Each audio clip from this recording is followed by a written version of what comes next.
Class 12 subject banking topic credit instrument ये chapter है। उस चैप्टर में आज हम लोग पढ़ेंगे विनिमय विपत्र bills of exchange. Bills of exchange क्या होता है? विनिमय माने होता है अदला बदली, लेन देन, क्रय विक्रय दोनों की सहमति से और भारतीय नियमों के अनुसार एक वस्तु का दूसरे वस्तु से अदला बदली लेन देन ही विनिमय कहलाता है।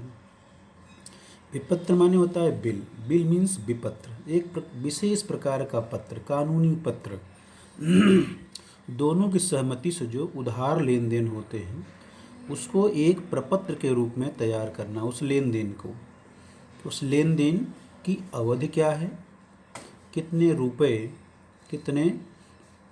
रुपए का लेन देन है, कितने महीने का है, इसका भुगतान अवधि क्या रहेगा और भुगतान कौन करेगा, कौन पाएगा, आदि सभी बातें जो है वो विपत्र में शामिल रहती हैं।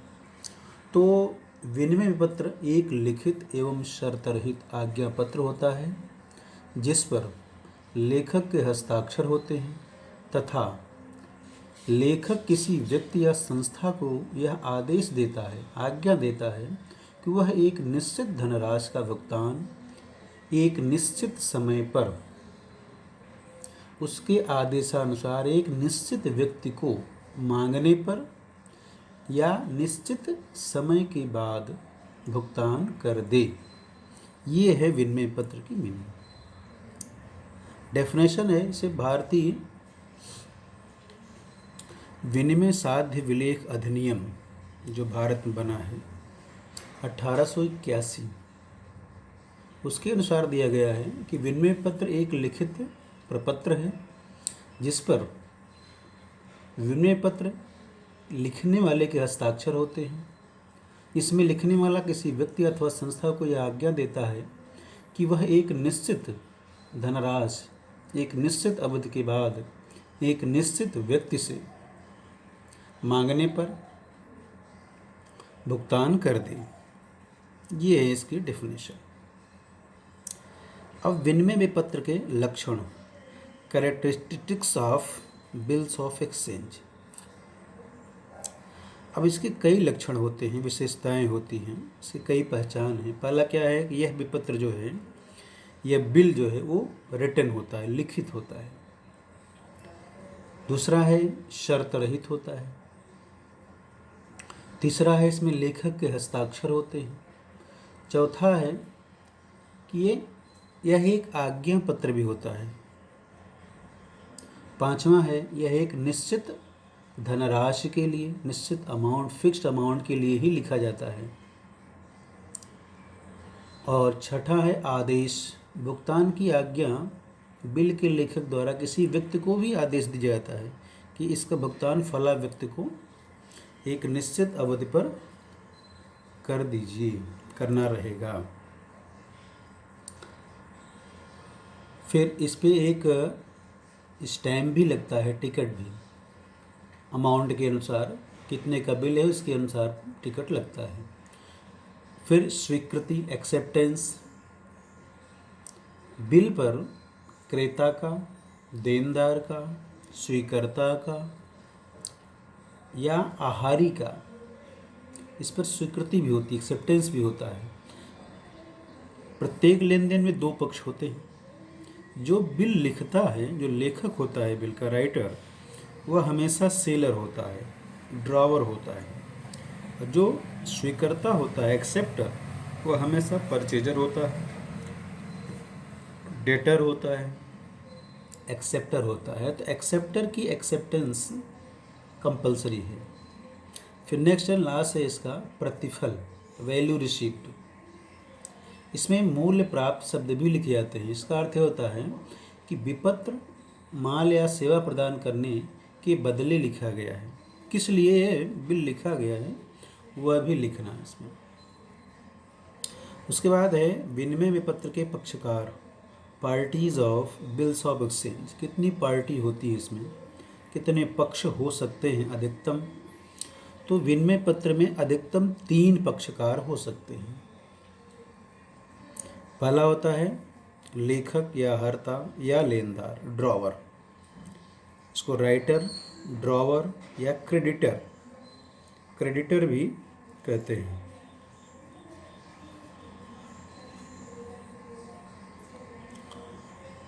तो यह विनिमय पत्र का लेखक होता है, यह उधार माल का विक्रेता होता है, इसे लेनदार भी कहते हैं। दूसरा है स्वीकर्ता, आहारी या डेटर्स, ड्रॉवी या डेटर्स।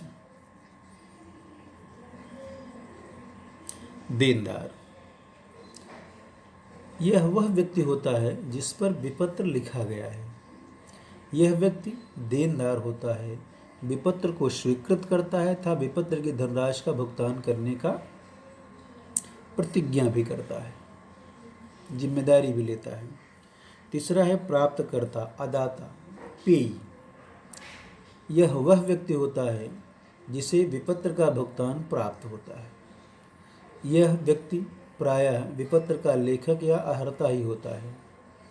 यह विपत्र को बैंक से भुना लिया जाता है तो बैंक भुगतान प्राप्तकर्ता बन जाता है।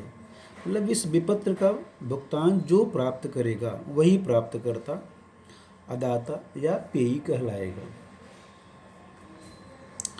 अब हम लोग पढ़ेंगे विनिमय पत्र के भेद। Kinds of bills of exchange.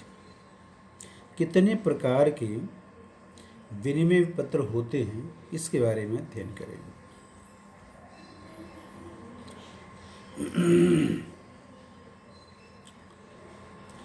तो विनिमय पत्र कुल 4 प्रकार के होते हैं, ABCD, 4 प्रकार के मुख्यतः। पहला है अवधि के अनुसार। तो अवधि या समय के अनुसार विनिमय पत्र 2 प्रकार का होता है, अकॉर्डिंग टू पीरियड। दर्शनी विपत्र, साइड बिल।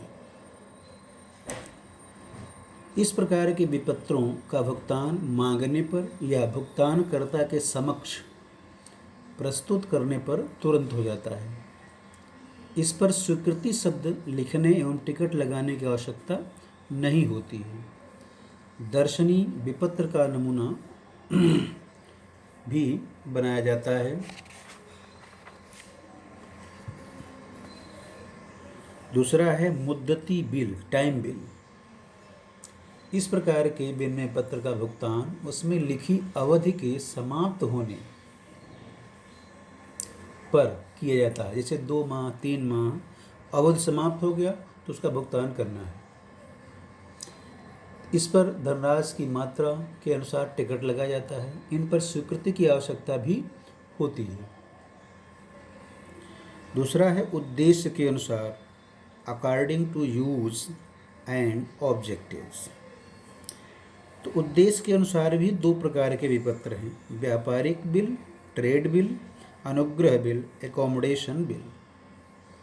व्यापारिक बिल वह होता है जब किसी व्यापारिक सौदे के लिए उधार क्रय विक्रय के लिए जो बिल लिखे जाते हैं विक्रेता द्वारा, उसे कहते हैं व्यापारिक बिल। अनुग्रह बिल जो होता है, एकोमोडेशन बिल, ऐसे बिल होते हैं जो एक व्यापारी दूसरे व्यापारी की सहायता करने के लिए लिखता है। एक दूसरे के सहयोग के लिए बिल लिखा जाता हो उसे अनुग्रह बिल कहते हैं। अनुग्रह माने कृपा करना, सहयोग करना, कृपा। तो इस प्रकार के बिल को हम अनुग्रह बिल कहेंगे। तीसरा है स्थान के अनुसार, according to place. According to place के अनुसार है देशी विपत्र, इनलैंड बिल ऑफ एक्सचेंज।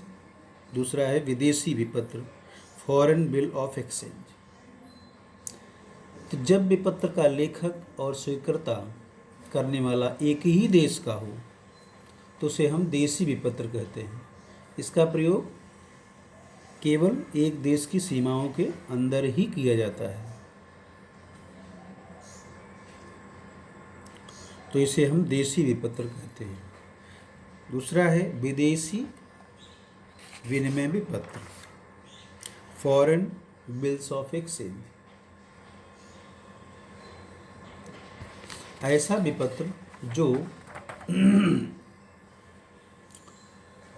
जब दोनों पक्षकार, सेलर और परचेजर, ड्रावर और ड्रॉवी,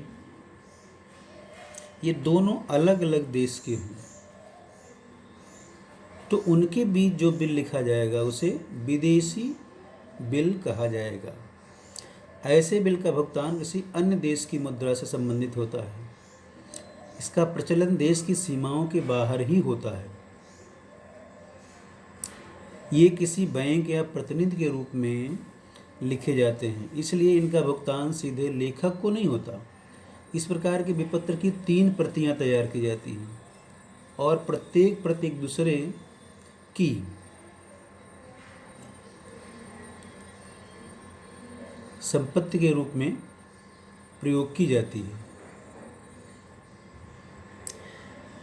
और चौथा है भुगतान के अनुसार, अकॉर्डिंग टू पेमेंट। भुगतान के अनुसार भी 2 प्रकार के बिल होते हैं, प्राप्य बिल, बिल्स रिसीवेबल, देय बिल, बिल्स पेबल। तो भुगतान के अनुसार 2 बिल हैं। प्राप्य बिल है, प्राप्य बिल उसे कहते हैं जिनकी धनराशि किसी लेनदार को प्राप्त होती है तथा जो उसे ऋण शोधन में प्राप्त हुए हैं, प्राप्य बिल कहलाते हैं। माने इसमें प्रत्येक लेन देन में 2 पक्षकार होते हैं, एक सेलर, दूसरा परचेजर।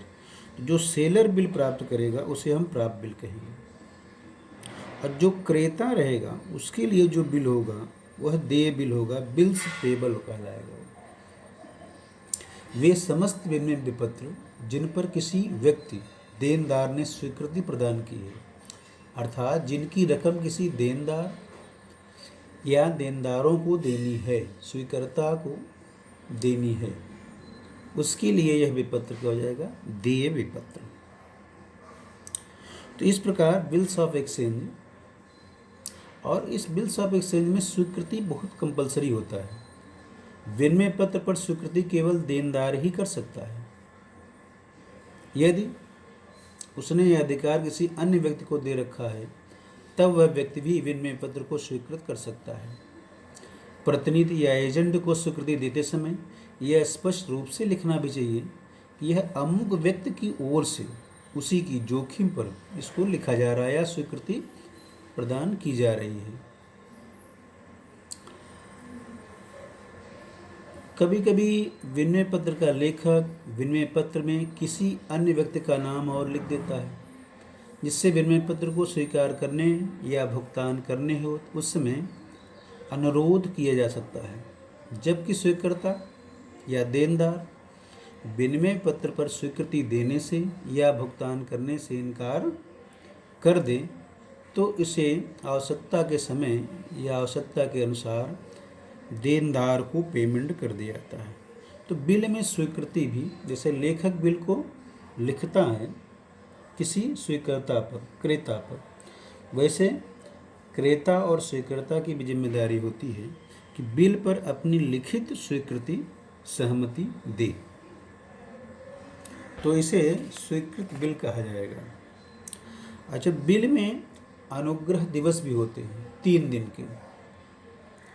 जैसे बिल 3 महीने का लिखा गया, 3 महीने बाद जो अवधि आएगी, अगर उस पर सार्वजनिक अवकाश है, संडे है, कोई राष्ट्रीय पर्व है, ऐसी परिस्थिति में स्वीकर्ता को 3 दिन और मिलते हैं भुगतान के लिए। इसी 3 दिन को हम बोलेंगे अनुग्रह दिवस, डेज ऑफ ग्रेस। ठीक है।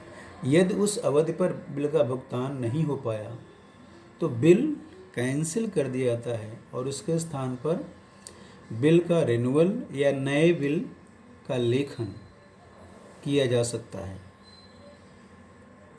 तो इस प्रकार बिल्स ऑफ एक्सचेंज का प्रयोग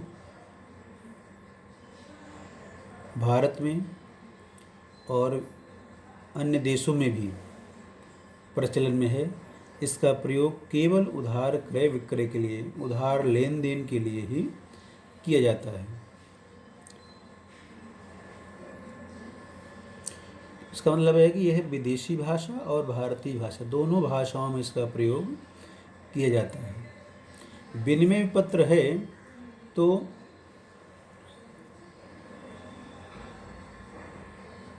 इसकी अवधि, धनराशि, लेखक, स्वीकर्ता ये सब निश्चित होते हैं और अवधि की दशा में इस पर टिकट लगाया जाता है